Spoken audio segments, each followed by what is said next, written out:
إن الحمد لله نحمده ونستعينه ونستغفره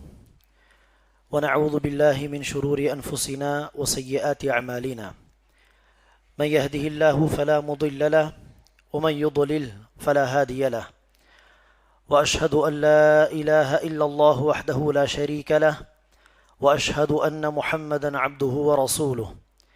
يا أيها الذين آمنوا اتقوا الله حق تقاته ولا تموتن إلا وأنتم مسلمون يا أيها الناس اتقوا ربكم الذي خلقكم من نفس واحدة وخلق منها زوجها وبث منهما رجالا كثيرا ونساء واتقوا الله الذي تساءلون به والأرحام إن الله كان عليكم رقيبا يا أيها الذين آمنوا اتقوا الله وقولوا قولا سديدا يصلح لكم أعمالكم ويغفر لكم ذنوبكم ومن يطع الله ورسوله فقد فاز فوزا عظيما أما بعد فإن خير الحديث كتاب الله وخير الهدي هدي محمد صلى الله عليه وسلم وشر الأمور محدثاتها وكل محدثة بدعة وكل بدعة ضلالة وكل ضلالة في النار قال الله عز وجل إن الذين قالوا ربنا الله ثم استقاموا تتنزل عليهم الملائكة ألا تخافوا ولا تحزنوا وأبشروا بالجنة التي كنتم توعدون. معزز حضرات اور پردہ نشین خواتین اسلام، خطبہ مسنونہ کے بعد جو آیت کریمہ آپ کے سامنے میں نے تلاوت کی، اس میں اللہ تبارک و تعالیٰ کا ارشاد ہے کہ جو لوگ ایمان لے آئے اور ایمان پر ثابت قدم رہے، استقامت کے ساتھ رہے، ایسے لوگوں کے اوپر فرشتے نازل ہوتے ہیں اور خوشخبری دیتے ہیں کہ جس جنت کا وعدہ تمہیں دیا گیا اس جنت کے حوالے سے تم خوش ہو جاؤ. معزز حضرات، آج کے خطبہ جمعہ میں ایسے گھروں کا تذکرہ آپ کے سامنے کرنا چاہتا ہوں جن گھروں میں کہ فرشتے داخل نہیں ہوتے، فرشتوں سے محروم گھر. اللہ کے رسول صلی اللہ علیہ وسلم نے احادیث کے اندر چند ایسے گھروں کا تذکرہ کیا یا گھر میں ہونے والے چند ایسے کام یا ایسی چیزوں کا تذکرہ کیا کہ جن کے ہوتے ہوئے فرشتے ان گھروں کے اندر داخل نہیں ہوتے. وہ گھر فرشتوں کے نزول سے، فرشتوں کی حاضری سے محروم ہو جاتے ہیں. سب سے پہلے ہمیں یہ بات سمجھ لینی چاہیے کہ اللہ کے رسول صلی اللہ علیہ وسلم نے جہاں پر کہا کہ فلاں فلاں گھر میں فرشتے داخل نہیں ہوتے، تو ان حدیثوں کے اندر فرشتوں سے مراد کون ہیں؟ کون سے فرشتے ہیں؟ آیا ان گھروں کے اندر تمام فرشتے داخل نہیں ہوں گے، یا جن لوگوں پر فرشتوں کا اطلاق ہوتا ہے تمام فرشتے ان گھروں کے اندر داخل نہیں ہوں گے؟ ایسا مطلب نہیں ہے، بلکہ اللہ کے رسول صلی اللہ علیہ وسلم نے ان حدیثوں کے اندر ان فرشتوں کا تذکرہ کیا یا وہ فرشتے مراد ہیں جو فرشتے اللہ تبارک و تعالیٰ کی رحمتیں لے کر مومنین کے گھروں میں، مسلمانوں کے گھروں میں نازل ہوتے ہیں، برکتیں لے کر نازل ہوتے ہیں، خیرات لے کر اللہ تبارک و تعالیٰ کی مغفرت کو لے کر نازل ہوتے ہیں. ایسے فرشتوں کا دخول نہیں ہوگا، نزول نہیں ہوگا ان گھروں کے اندر، یہ مطلب ہے. ورنہ ملک الموت، وہ فرشتے جو لوگوں کی جان نکالتے ہیں، یا وہ فرشتے جو لوگوں کی نیکی بدی لکھتے ہیں، درج کرتے ہیں، یہ فرشتے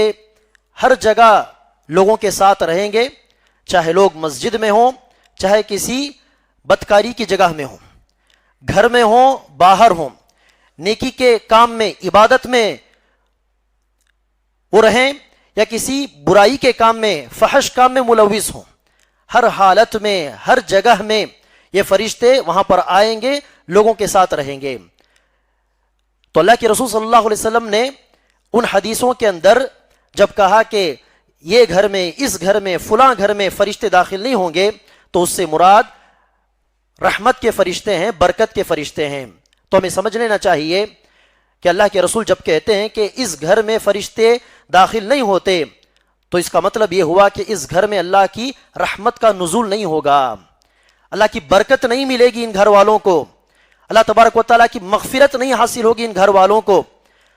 اللہ تبارک و تعالیٰ کا خیر نہیں ملے گا ان گھر والوں کو، تو فرشتوں کے آنے سے نہ آنے سے کیا لینا دینا، اس طرح ہم نہیں سوچ سکتے، کیونکہ ان فرشتوں کا نہ آنا اس گھر کا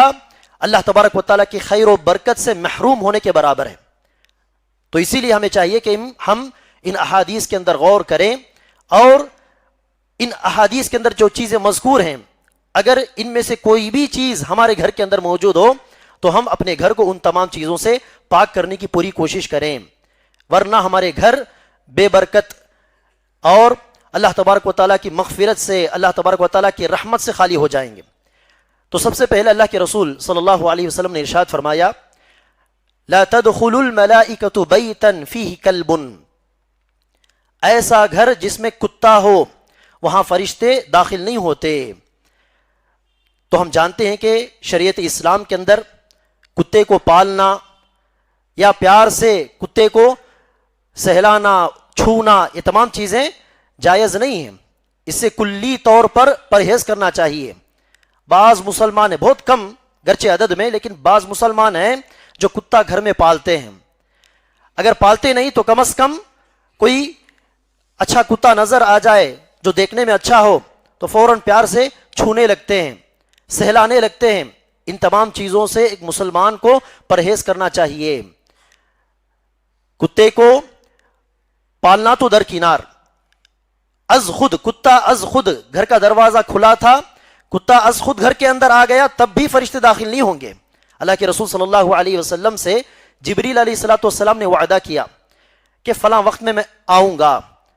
سمجھے کہ ہر دن اللہ کے رسول صلی اللہ علیہ وسلم کی جبریل علیہ السلام سے ملاقات ہوتی تھی،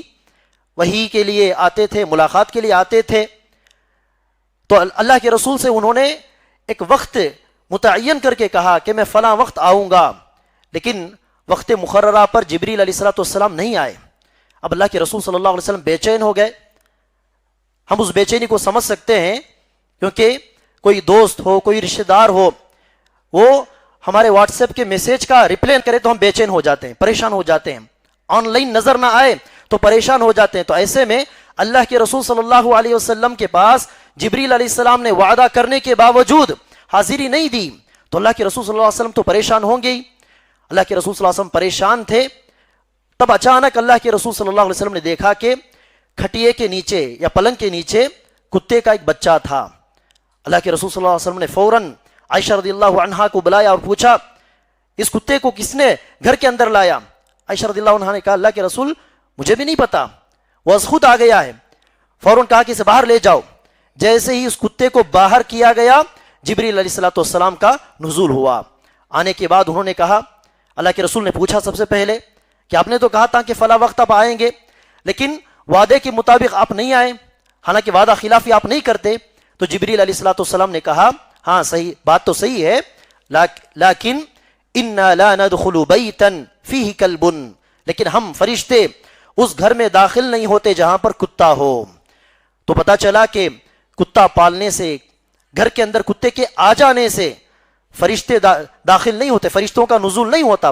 تو اس کا مطلب یہ ہے کہ اللہ کی رحمت وہاں پر نازل نہیں ہوگی، اللہ کی برکت وہاں پر نازل نہیں ہوگی۔ تو اسی لیے شریعت اسلام کے اندر کتے کو پالنا حرام ہے۔ ہاں کوئی بھیڑ بکریوں کی حفاظت کے لیے، چوپایوں کی حفاظت کے لیے کتا پالنا چاہے، کیونکہ بھیڑیے سے بچانے کے لیے کتے کا استعمال ہوتا ہے، تو اللہ کے رسول صلی اللہ علیہ وسلم نے وہاں پر اجازت دی۔ اور اسی طرح کوئی شکار کرنے کے لیے کتا پالنا چاہے اور اس کتے کے ذریعے شکار کرے واقعی میں، تو وہاں پر اللہ کے رسول صلی اللہ علیہ وسلم نے اجازت دی۔ ورنہ اصل حکم تو یہ ہے، مسئلہ یہ ہے کہ کتے کا گھر کے اندر پالنا یا اندر داخل ہونے کی اجازت دینا یہ حرام ہے۔ مسجد نبوی کے اندر کتے داخل ہو جایا کرتے تھے اکثر، تو اللہ کے رسول صلی اللہ علیہ وسلم نے حکم دیا کہ تمام دروازے بند رکھو، صرف ابو بکر صدیق رضی اللہ عنہ کے گھر کے جانب جو دروازہ ہے صرف اسے کھلا چھوڑ دو، کیونکہ ابو بکر بار بار آئیں گے، ان کو تکلیف نہ ہو۔ تو اللہ کے رسول نے تمام دروازے بند کر دیے۔ تو پتا چلا کہ کتا پالنا بھی حرام، اور ہمیں جب پتا ہو کہ کتے بار بار گھر کے اندر آ جاتے ہیں تو اس معاملے میں بھی ہوشیار رہنا ضروری ہے، جس طرح کہ اللہ کے رسول صلی اللہ علیہ وسلم نے قدم اٹھایا مسجد نبوی کے حوالے سے۔ تو یہ پہلی چیز ہوئی۔ اور دوسری چیز، اللہ کے رسول صلی اللہ علیہ وسلم نے اسی حدیث کے اندر ارشاد فرمایا کہ لا تدخل الملائکۃ بیتا فیہ کلب او صورہ، وہ گھر جس کے اندر کتا ہو یا ذی روح کی تصویر ہو، جاندار چیز کی تصویر ہو، وہاں پر بھی فرشتے داخل نہیں ہوتے۔ جاندار چیز کی تصویر، اس سے سب سے پہلی مراد ہے ہاتھ سے کسی ذی روح کی جاندار کی تصویر بنانا۔ اس کے حرام ہونے میں اہل علم کے درمیان، علماء کے درمیان کوئی اختلاف نہیں کہ کوئی بندہ اپنے ہاتھ سے کسی جاندار کی تصویر بنائے، چاہے وہ انسان کی ہو یا کسی جانور کی ہو، پرندے کی ہو، خاص طور پر چہرہ، آنکھ، ناک، منہ، کان وغیرہ بنانا یہ حرام ہے، اس میں کوئی اختلاف نہیں۔ ایسے ہی لوگوں کے حوالے سے اللہ کے رسول صلی اللہ علیہ وسلم نے حدیث کے اندر ارشاد فرمایا، صحیح مسلم کی روایت کے اندر، ان من اشد الناس عذابا یوم القیامت المصورون، کل قیامت کے دن اللہ تبارک و تعالی جن لوگوں کو سخت سے سخت سزا دے گا، ان لوگوں میں سے وہ لوگ بھی ہیں جو ذی روح کی جاندار کی تصویر بناتے ہیں۔ اللہ تبارک و تعالی ان لوگوں سے کہے گا احیوا ما خلقتم، جن چیزوں کو تم نے بنایا، جن چیزوں کی تصویر تم نے بنائی، اب اس کو جان دے کر بتلاؤ، اس کو تم جان دو۔ اب وہ کہاں سے جان دیں گے، کہاں سے جان لا پائیں گے؟ تو پتا چلا کہ یہ حرام ہے اور اس میں کوئی اختلاف نہیں، ہاتھ سے کسی ذی روح کی جاندار کی تصویر بنانا۔ اب ہاں، آج کے زمانے میں جس کو ہم فوٹوگرافی کہتے ہیں، اس کا کیا مسئلہ؟ اب اس کے اندر بھی دیکھیے، اس میں بعض چیزیں ایسی ہیں جس میں اہل علم کا اتفاق ہے، کوئی اختلاف نہیں، اور بعض چیزیں جس کے اندر اختلاف پایا جاتا ہے۔ اتفاق کس میں ہے؟ کسی حرام چیز کی تصویر لینا یہ حرام ہے، اس میں کوئی اختلاف نہیں۔ کسی بھی حرام چیز، کسی بھی فحش چیز کی تصویر لینا، اس کے حرام ہونے میں کوئی اختلاف نہیں، چاہے وہ کسی اور کی تصویر ہو یا خود کی تصویر ہو، اس کے حرام ہونے میں کوئی اختلاف نہیں۔ اور اسی طرح ایسی چیزیں جس سے پرہیز کرنا بالکل ناممکن ہو، جس طرح کہ آج کل آئی ڈی کارڈ بنوانے کے لیے، پاسپورٹ بنوانے کے لیے خود کی تصویر لینا وہاں پر ضروری ہے، اس کے بغیر کوئی چارہ نہیں، تو یہ بھی جائز ہے، اس میں بھی کوئی اختلاف نہیں۔ ان تمام چیزوں کے علاوہ دوسری چیزوں کی تصویر لینا، اس میں اختلاف پایا جاتا ہے۔ کوئی اپنے دوستوں کی تصویر لے یا اپنے بچوں کی تصویر لے، تو ان تمام چیزوں کے اندر اختلاف پایا جاتا ہے، اور اس میں بہت سارے علماء کا یہ کہنا ہے کہ ان تمام چیزوں کی تصویر لینا حرام ہے، اور ان کا یہ کہنا، دلیل یہ ہے کہ اللہ کے رسول نے تصویر لینے سے منع کیا، وہ تمام حدیثیں فوٹوگرافی پر بھی فٹ ہوتی ہیں۔ اور اسی طرح کہتے ہیں کہ جس مقصد کے لیے جاندار کی تصویر بنانے کو اسلام میں حرام قرار دیا، وہ سبب یہاں پر بھی موجود ہے۔ اصل سبب کیا ہے؟ بہت سارے علماء کی نظر میں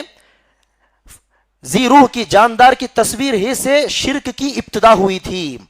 نیک لوگوں کی تصویریں بنائی گئیں، پھر اگلے سٹیپ پر کیا کیا گیا؟ نیک لوگوں کے لیے بت بنائے گئے یا پتلے بنائے گئے، اس کے بعد ہی شرک وجود میں آیا تھا۔ تو شرک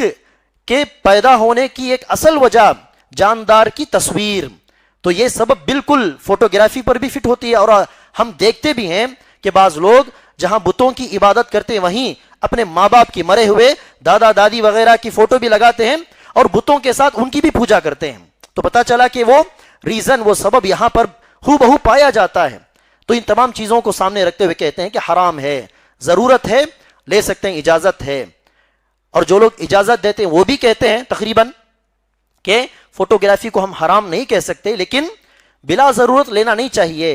ضرورت ہو تو لے سکتے ہیں، تعلیم کے لیے کسی چیز کو بچوں کو سمجھانا ہو تو تعلیم کے خاطر لے سکتے ہیں، یا آئی ڈی کارڈ وغیرہ بنوانا ہو تو لے سکتے ہیں، یا کسی اہم مقصد کے خاطر لینا ہو تو لے سکتے ہیں۔ تو سمجھے کہ تقریباً رزلٹ کے اعتبار سے دیکھا جائے تو دونوں قول، حرام کہنے والے اور حلال کہنے والے، دونوں کا